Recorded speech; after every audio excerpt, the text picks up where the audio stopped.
I'm Christian from Control Things, and I'm going to discuss about the Identity Management and Authentication framework, the part that we are responsible for in the bIoTope project.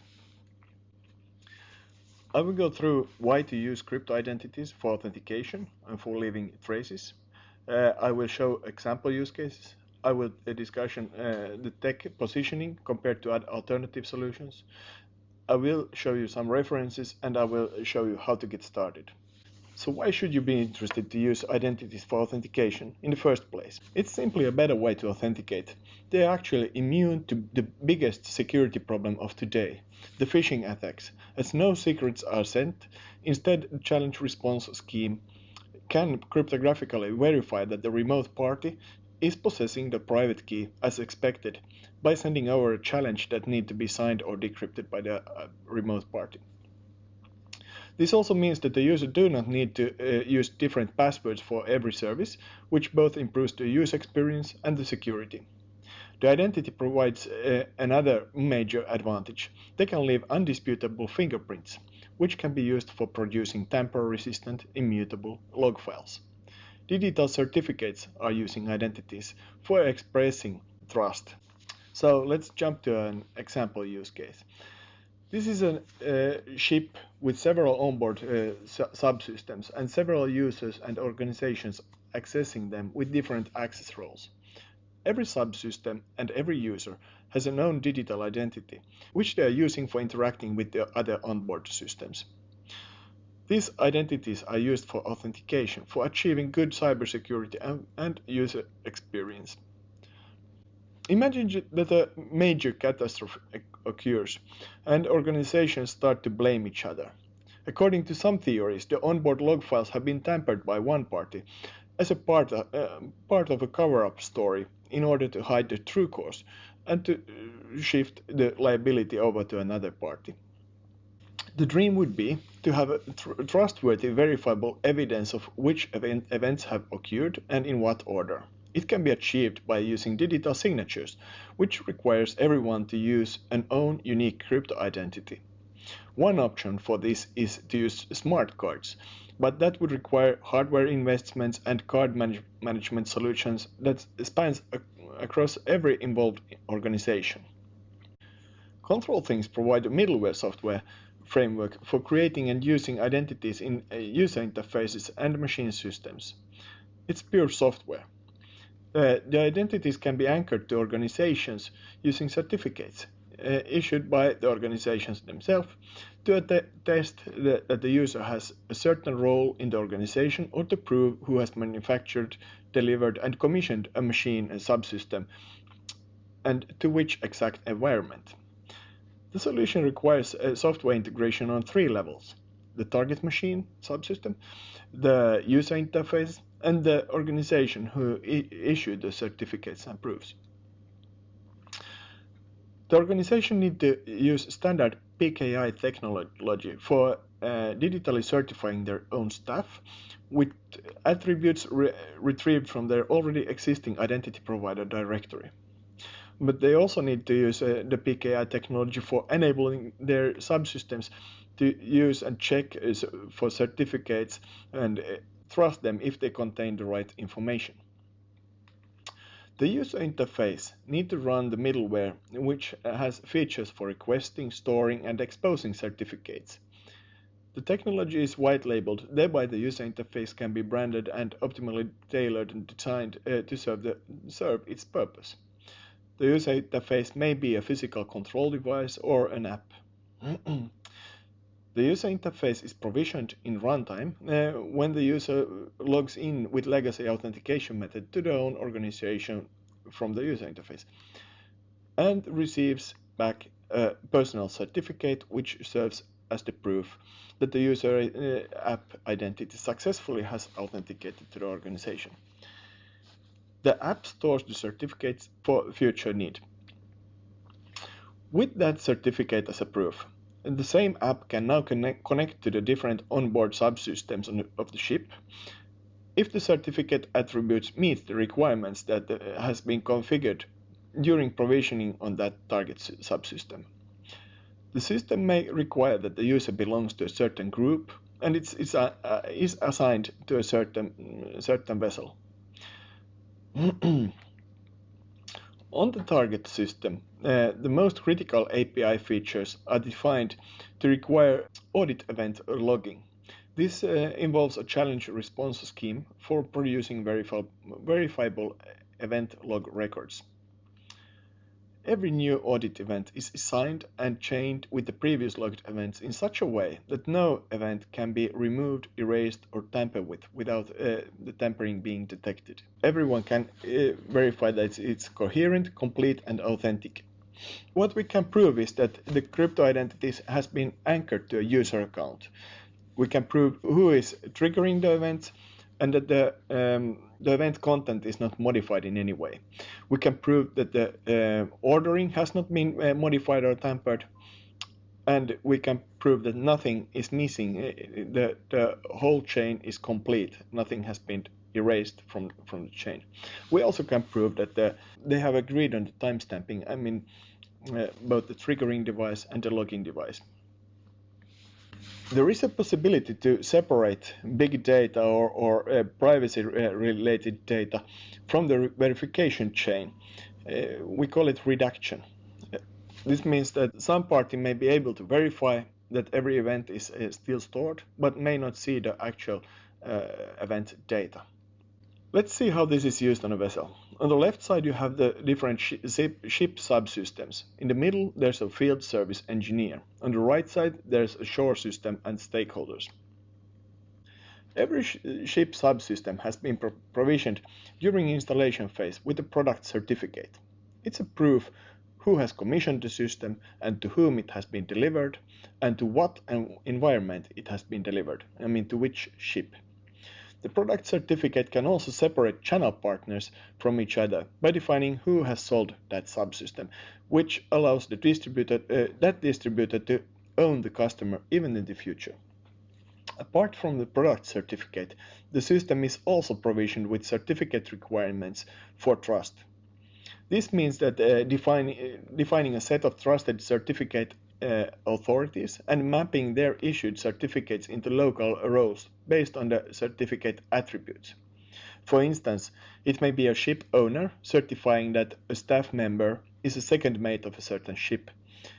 That kind of certificate would be mapped to a specific access role on the engine control subsystem of that same ship. When a field service engineer attempts to connect to an onboard subsystem, it will require his app to expose certain certificates. That app sends the certificates that has been obtained from his organization, which also proves that he's assigned on the same ship with a specific role. The authentication event is logged to the verifiable audit trail. On board the ship, there may be one or several data collecting units that are monitoring the activity of the onboard subsystems. These data collecting units are subscribing on audit events logged by the different onboard subsystems. The data collecting units relieves the storage responsibility from the onboard subsystems. The data collecting unit is also verifying the coherence of the chain, making the threat of chain forks, and I mean the chain of logged events, that forks practically are impossible. Every user and subsystem who has triggered an audit event receives also a verifiable receipt when the event has been logged. The log completeness and authenticity can be verified even when it has not been stored in any protected environment. Thereby, every audit event subscriber, like the data collecting units, can automatically detect misbehavior of logging devices. The content of audit event can be redacted, which means that the event data itself may be big data or sensitive data. In that case, the event data can be stored separately, with proper access control, while keeping the verification chain lightweight by only storing the hash of the event data in the verification chain. In other words, the data collecting unit may not see the content of what is logged, but can verify the coherence and confirm whether certain external data is part of the logged event or not. The audit logging mechanism works equally well when the shore control center connects and executes command remotely on the ship. Standard X5 provides naturally the revocation mechanisms. It provides an ability to revoke access, for instance, for fired people. I'll show you a couple of other examples. One other use case would be black box recording. You may have different vessels that, for instance, a yacht that records everything that is on the CAN bus, enemy bus, or for instance, cars.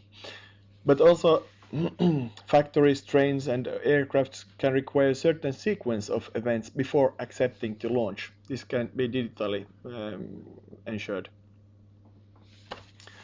In trade finance, or logistics companies can provide verifiable proof of delivery of shipments.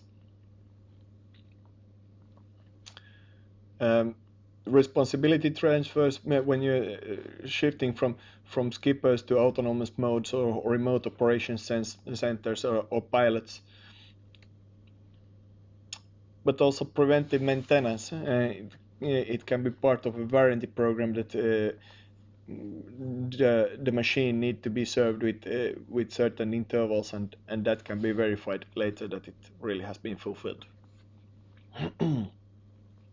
So let's see how this compares with alternative approaches. You can easily conclude the significant benefits. The verifiable audit trails are lightweight, can run on embedded systems. They do not have transaction delays or costs. They can be used locally and even offline. So I'll show you how the audit trail can be used in verifiable vehicle service book. I'm going to demonstrate a verifiable log file. In this case, a service book of a vehicle. We have a service company and we have a vehicle. The service company performs services which are recorded by the vehicle, or they can even be stored in the virtual counterpart in the cloud, digital shadow. We can take a look at the command line clients to see what commands the service technician app and the vehicle are using. Now let's take a look at the models. In the vehicle can read and verify log files, and the service technician app can produce documentation and commit documentation which is stored by the vehicle. So let's now invoke in the user app, let's produce a documentation. In this case it's a service job. It can contain pictures, videos, but let's make a simple example. We have a vehicle ID with certain service type. We have an odometer reading, let's say 10,000 kilometer interval, and odometer reading is a bit above 10,000. Then let's commit it to send it over to the vehicle.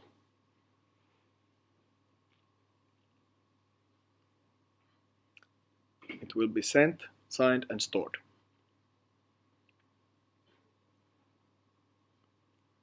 Then let's make a couple of other examples with different entries, with 20,000 kilometer and 30,000 kilometer services, so that we have at least 3 log entries. Now we can read out the 3 log entries from the vehicle back. Here they are. You see that they are timestamped and they are signed by the event producer, the service technician. Then we can cryptographically verify that the log file hasn't been tampered. You see we have true, true, null, true, true, true, true, true, true. This means that it hasn't been tampered. Then let's go in and tamper with the log entry. Let's modify the odometer reading, and now we see that the verify provides false. Now let's change another entry. Then we see that the data hash on that entry and the previous node hash are both false. By undoing the changes on the data, we can see that the verification now is successful again. These demonstrated commands are available on our Android and iOS boilerplate apps and can be used together with our SDK for FreeRTOS embedded systems. Okay, I'll show you now that this technology is not slideware, but something that actually has been implemented. First of all, here's a customer case. The Enervent air handling unit manufacturer. We have delivered a mobile app and a Wi-Fi module software, which both are using our identity-based technology for device pairing. The Wi-Fi module has been designed for easy retrofit installation and is connected on the Modbus RTU cable behind the legacy control panel. And the cable is chained to continue to the panel as well. The Wi-Fi module receives the power from the Modbus cable. So during the manufacturing and distribution, the Wi-Fi module it's unaware of the wireless network settings of the end user's premises. So therefore it's defaulting to host a known temporary Wi-Fi access point. When the user starts up the app for the first time, it's asking for a username. This is not a sign-up form, it's just an alias for the crypto identity. The app automatically connects to the temporary Wi-Fi access point, and the device pairing is automatically completed. This is possible for the first user, who now became admin. This user can now, from the app, provision the Wi-Fi module with the wireless network settings to obtain internet access. After that, the air handling unit can be accessed remotely.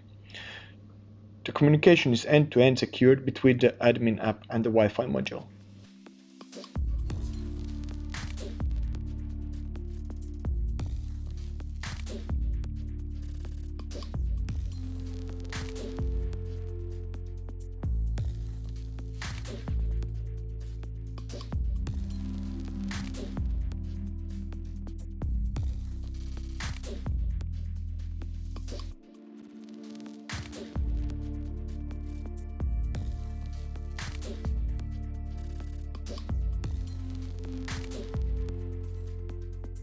When the family members and later users, they can also download and use the same app.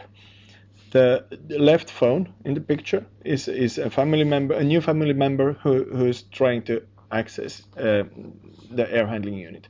They can discover and request access to the air handling units if they are on the same subnet. If they try to do it, then the previous user, the admin, will be notified with a push notification and will need to approve or decline the access request. The right phone is the admin. He has approved the access, and now both can control the air handling unit.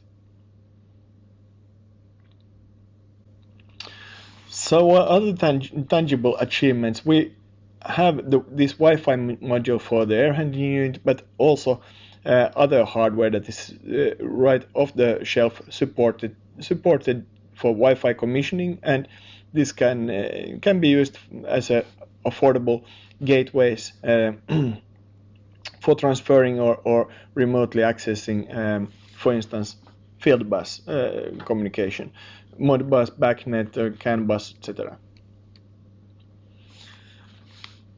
This app and gateway solution also features remote firmware upgrades and event-based remote communication and push notifications to the app. We have this technology running, as you saw, on both Android and iOS. We have it on FreeRTOS, and on the server side in clouds we have it on AWS.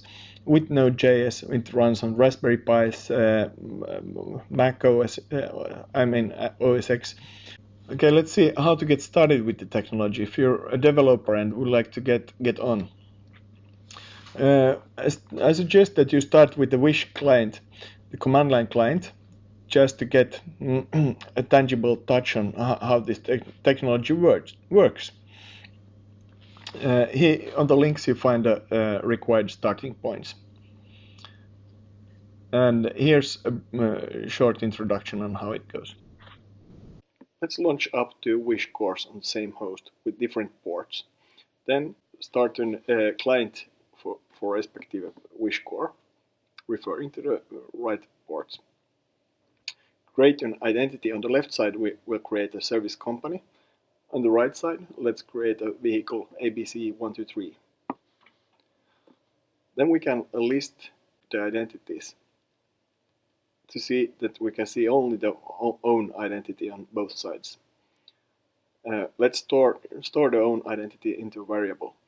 With WLD, we can list local discovery identities, and there we found the vehicle. Let's friend request it with a local user ID, remote user ID, and remote host ID. We find that there's nothing in the friend request list before we send the friend request. But now we can accept it with the local user ID and the remote user ID. Then list, and we see that they are paired together. You can get the code from our GitHub page. There are both React Native boilerplate apps for getting started with mobile apps, but also some of the repos will require that you obtain a license from Control Things and a login credentials to our artifact server, from where a proprietary code is downloaded. So please, hope this you found this interesting, and we will hear from you. Thanks for watching, and have a nice day.